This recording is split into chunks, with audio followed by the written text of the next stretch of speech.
Bismillahirrahmanirrahim. Assalamualaikum warahmatullahi wabarakatuh. Pada kesempatan kali ini saya akan menjelaskan jenis-jenis peregangan otot. Yang pertama itu runner stretch. Peregangan otot ini sangat bagus bagi tubuh, terutama paha bagian belakang dan pinggul. Adapun cara yang Anda hanya lakukan yaitu yang pertama itu badan berdiri tegap dan buka kaki selebar pinggul. Yang kedua yaitu letakkan tangan masing-masing di bagian pinggul. Yang ketiga itu langkahkan kaki kiri mundur ke belakang. Yang keempat itu turunkan pinggul secara perlahan, kemudian sampai lutut kiri menyentuh lantai. Yang kelima itu langkahkan kaki kanan dan sampai tangan menyentuh lantai. Yang keenam, kemudian lakukan gerakan hingga 30 detik dan ulangi gerakan pada sisi lain.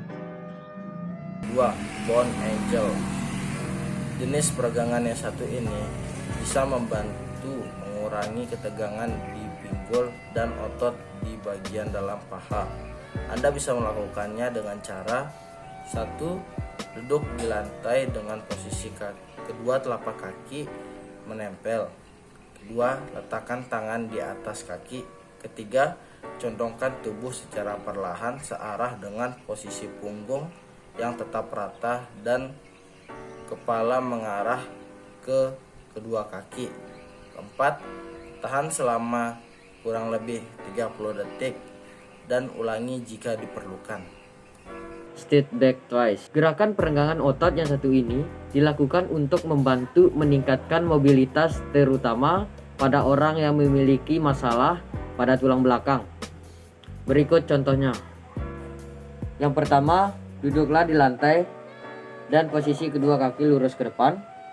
Yang kedua, kemudian silangkan kaki kanan ke atas kaki kiri dengan posisi kaki kanan yang memijak ke tanah dan lututnya dalam posisi tegak. Yang ketiga, putar bahu ke arah kanan secara perlahan dan tahan posisi ini selama 30 detik. Lalu yang keempat itu ada chest stretch indoor. Nah, gerakan ini atau peregangan ini dilakukan dengan cara membuka dada setiap hari yang dapat membantu gangguan pernapasan pada orang dengan postur yang buruk sekaligus memperbaiki postur tubuh Anda. Berikut caranya.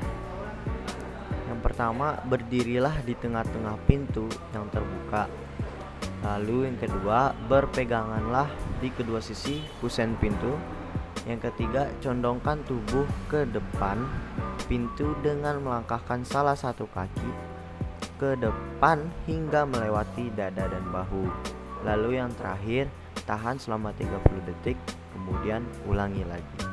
5. Berusaha menyentuh langit untuk peregangan otot lengan. Yang pertama itu, satukan kedua tangan dan kunci dengan erat seperti ini. Terus yang kedua, angkat sekuat tenaga sampai menyentuh langit. Selanjutnya, tahan 5 detik. 1, 2, 3, 4, 5. Halo semuanya, Assalamualaikum warahmatullahi wabarakatuh.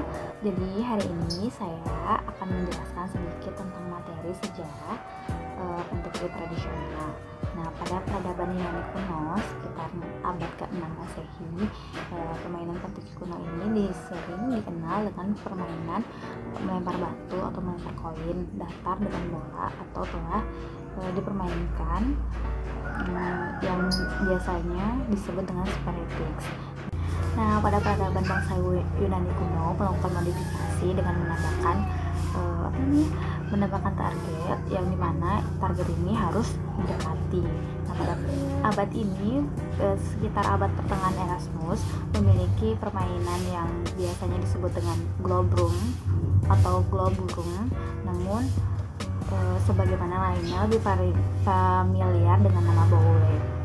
Nah, di Inggris sendiri, Raja Henry ketiga biasanya mengeluarkan kebijakan atau melakukan larangan permainan dimainkan dengan memanah karena penduduk Arak dia bisa melakukan pelatihan sebagai permainan untuk membela negara. Jadi intinya sejarah tradisional permainan pentaku ini lahir di bangsa Yunani kuno dan kemudian diikuti dengan beberapa kebijakan dari kerajaan Inggris sampai ke kerajaan Raja Henry yang mengeluarkan kebijakan untuk melarang permainan golbrum ini dimainkan.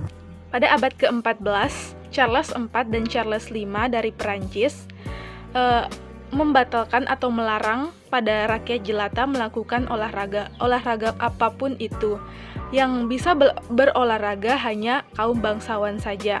Kemudian pada abad ke-17, pengumuman atau peraturan tersebut dihapus. Kemudian pada abad ke-19 di negara Prancis olahraga ini disebut bowl, sedangkan di negara Inggris olahraga permainan ini disebut low bowling.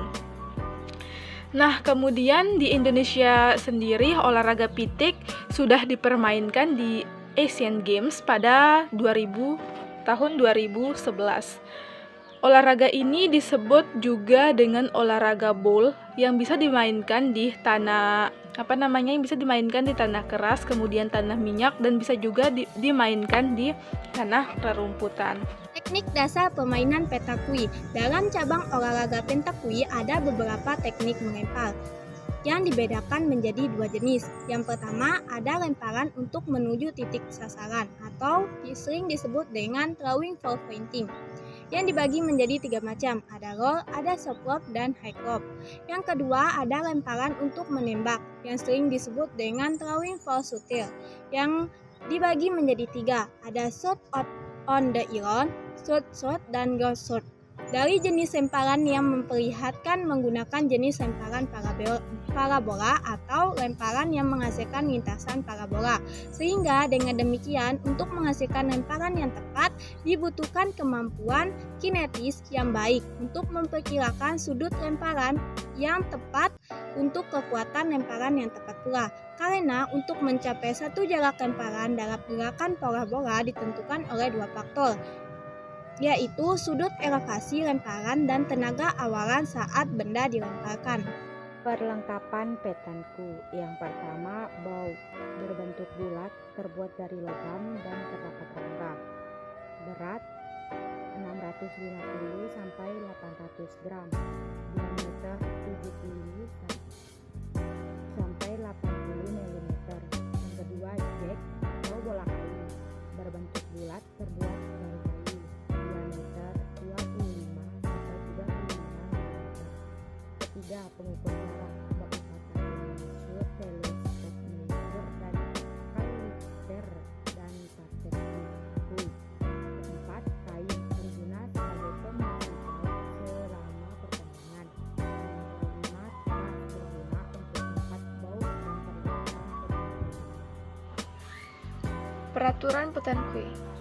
Peraturan petanque dibagi menjadi 5. Yang pertama, dimainkan dengan 1 lawan 1 atau 2 lawan 2. Yang kedua, diawali dengan toss. Yang ketiga, melempar sedekat mungkin ke book. Yang keempat, regu yang bowlnya lebih jauh dari book akan diberi kesempatan untuk pemain tersebut. Yang kelima, skor maksimal 13.